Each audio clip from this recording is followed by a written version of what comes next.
Imperial News Network. Today we'll be covering imperialism in India from 1500 to 1950. European contact and trade with India began with the arrival of Portuguese Vasco da Gama to Calcutta in 1499. Although the Indians were not very interested in European goods, Vasco da Gama was capable of obtaining permission from Samuthari Raja to trade with the city. The Portuguese traded precious metals such as silver for spices such as nutmeg and garam masala. These became important commodities to Europe. As time went on, the Portuguese attempted to dominate the Indian Ocean and any trade being exported from India. Let's take a look at how the Indian merchants responded to this change. Hello, I'm here with Abdul and Akash, two merchants from India.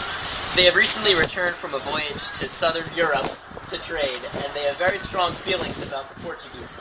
Abdul, can you tell us about how the Portuguese have affected your livelihood? The Portuguese seem to think that they can control absolutely anything they want. One day I'm sailing the Indian Ocean, and the next I need a license. That's absolutely ludicrous. And Akash, how has that affected you? This is our homeland, not the Portugals. They can say whatever they want, but they're not going to monopolize our trade. They can't really control what's going in and out anyway because their fleets are really small. I'm not going to listen to their rules. I'm just going to keep trading like I always have. These Europeans are crazy. It was attitudes of locals such as these that triggered the decline of Portuguese commerce. They could never grasp true monopoly over the spice trade other than in localized areas because they had a small fleet compared to large Asian fleets, and by the early 1600s the French, Dutch, and English found their way into India because of competition for raw materials. The English came out of the strongest in India and eventually pushed the French and Dutch from the nation. The Mughal dynasty also posed a threat in the area, but their entry declined by 1700 because the English monopolized spice trade throughout Asia. The English established the British East India Company in 1600 because of a charter from Queen Elizabeth. Now we have Hannah with Sir Thomas Roe, one of the English voyagers who were part of the East India Company. Hello, I'm Alexis Payton, and I'm here interviewing Sir Thomas Roe. So, what first sparked your interest in entering India? Well, as communications and railroad systems in India increased, news was spreading about the abundant raw materials to be found there, including tea, cotton, coal, and iron. Because our newly industrialized society required these materials, we set out to trade with the local Indians. What did you discover upon first arriving in India? The outer colonies of India had been westernized previously by the Portuguese and later by the Dutch. So we were met with little resistance there. However, as we moved further inward, we realized that the Indians had a deeply ingrained culture that made it difficult for them to be westernized. The majority of the population was Hindu or Muslim, and Hindu princes required us to bow down to them. So, were you able to peacefully and successfully trade with merchants in India? For the most part, no. The Indians had very little interest in the materials we had brought to trade other than silver. And the Mughal Empire,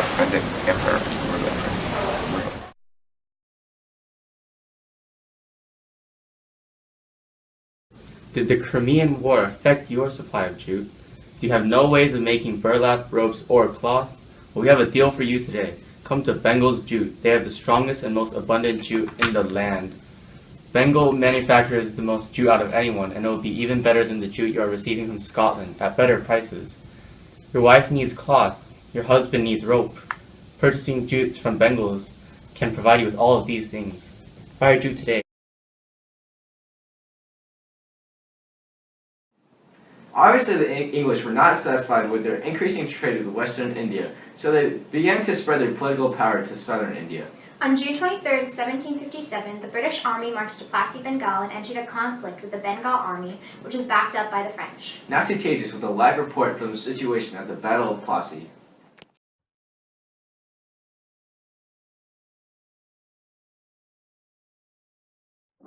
I'm in Plassey, about 150 kilometers north of Calcutta. There was obviously a struggle here, a fierce one too, and here only a few hours ago, the English utterly destroyed the French and Bengali troops with their superior technology.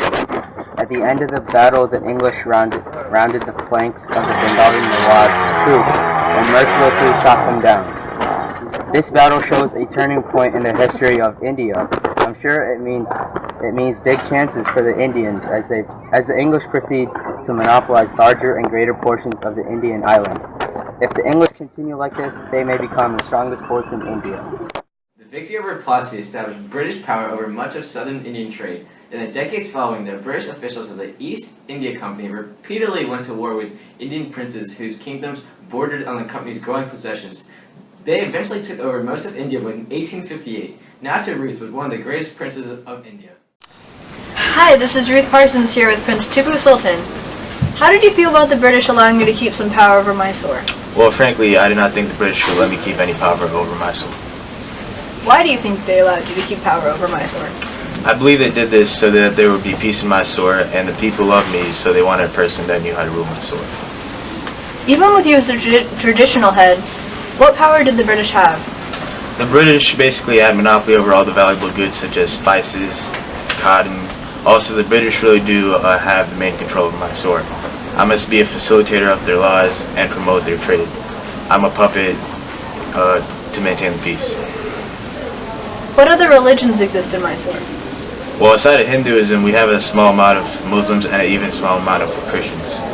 I would say this amounts to less than 5% of our population, though. And during the rule of the Portuguese, several of our people were converted to Christianity by a certain order of the Catholics. Thank you.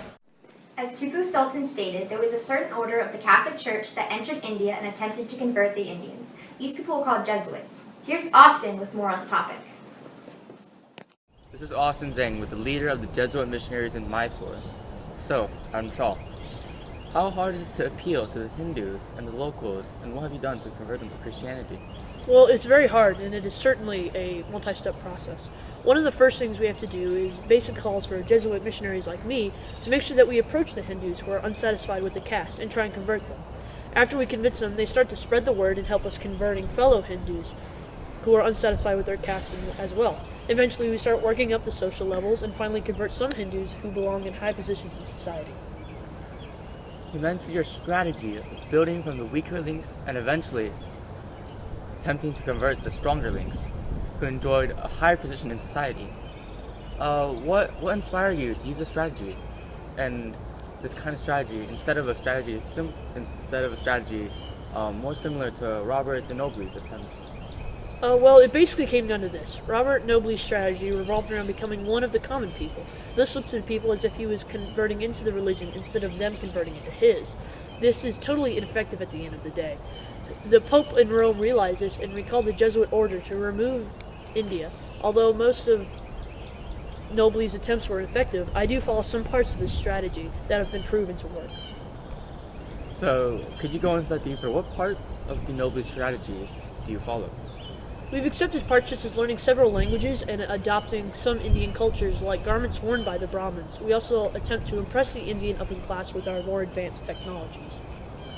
So, how do these things help you convert people to Christianity? Well, our knowledge of several languages enables us to speak to the Hindus, which is key in gaining converts. By adapting some parts of Indian culture, we can relate to the Hindus a lot better and therefore win converts more easily. Technology is something that all societies look for. It essentially dazzles the upper class and makes them look up to us. And that's it for news in Mysore. Let's move on to more about the trade products of India. Here's Karen with the scoop on the cotton industry. Cotton was one of the most important commodities acquired by the British from India. The clothing made of cotton cloth was very popular in Britain's expanding middle class from the 1750s on. Cloths such as calico from trade centers such as Calicut were relatively inexpensive due to their unfinished appearance. By the late 17th century, the British began to create their own methods of cotton textile production in their homelands, and trade with India for this material declined, although it remained an important factor in Indian trade. Raw cotton was often exported from India to allow manufacturing centers such as Britain to utilize new methods of spinning and weaving. As the British continued to extend their power across India in the 1800s, their respect for the native Indian culture declined. The Sepoys, a widespread people group in India, felt this disrespect and decided to do something about it. Here's Bahadur Shah Zafar with what happened. Hi, I'm Rohan reporting from Delhi on May 10, 1856. I'm here with Bahadur Shah Zafar, one of the most influential leaders of the Sepoy people. Zafar, what are the greatest factors contributing to your people's opposition to British rule? The British have no respect for our customs of our women. This caused them guns and bullets that we can keep peaceful, but they grease the paper cartridges of cow and pig fat.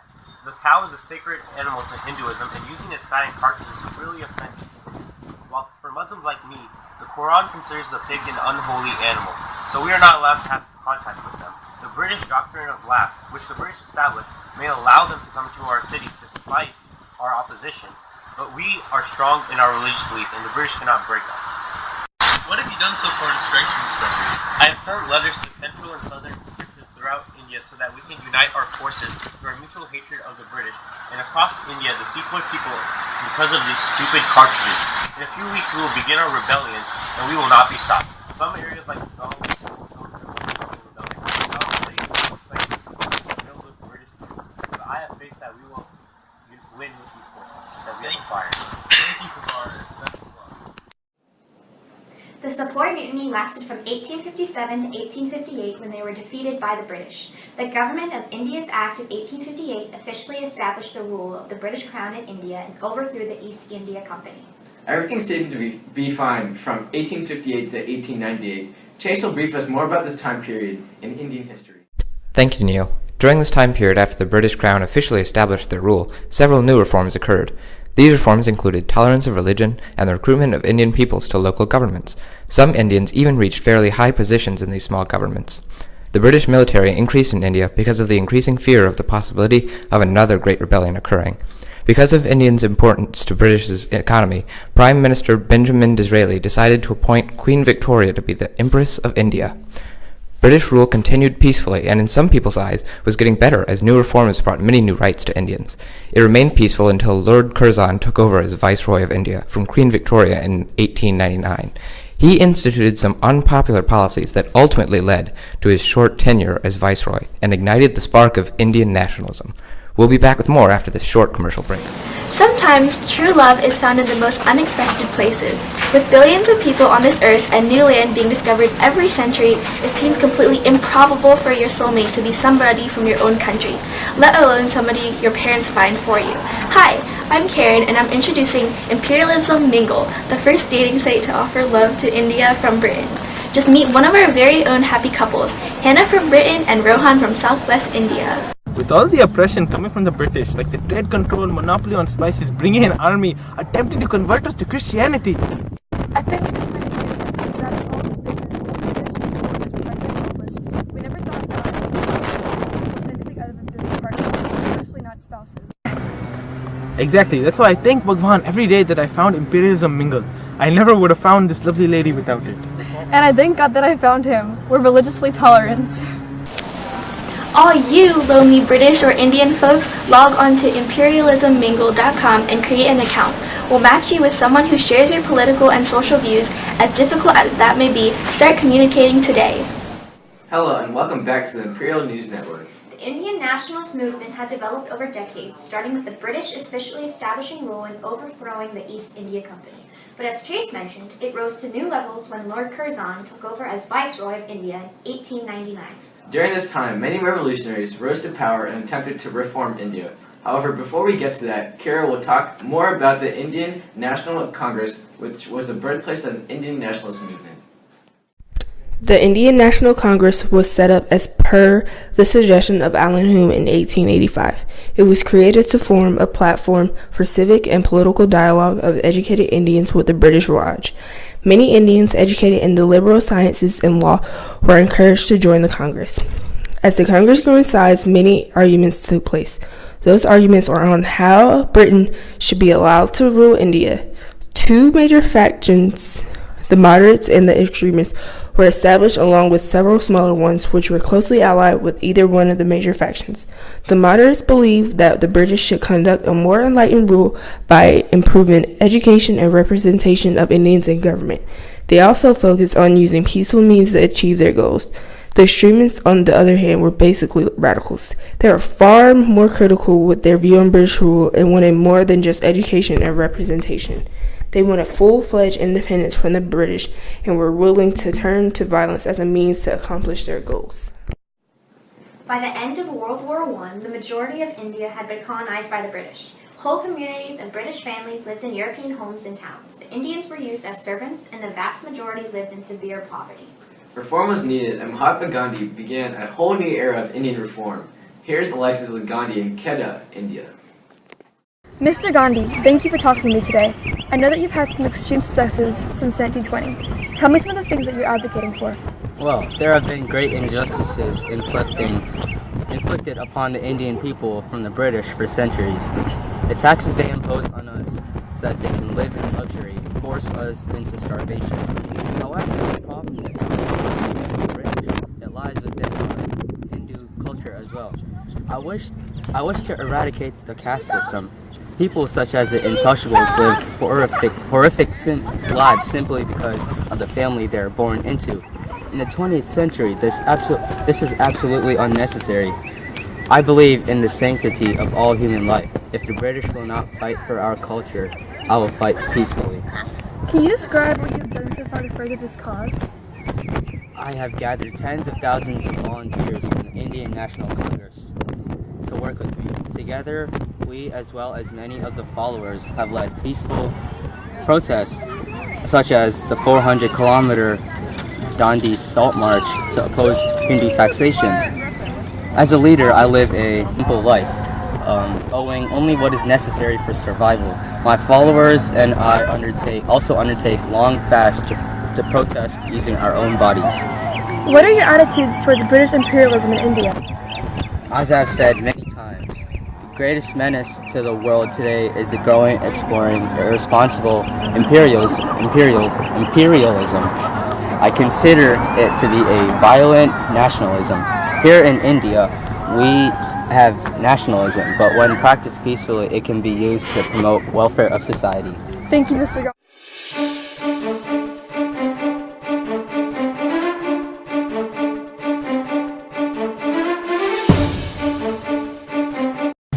I'm here at the Indian Ocean where Gandhi is leading a march at Dandi. Obviously these people are very peaceful. The crowd is overwhelmingly massive.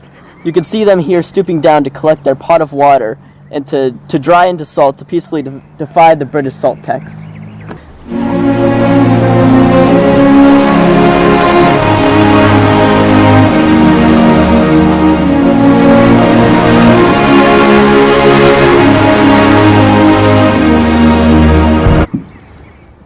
After Gandhi, the British Parliament passed the Indian Independence Act in 1947. This act partitioned British colonial territory into the two sovereign dominions of India and Pakistan. This began the removal of the British from India, which was gradual but significant.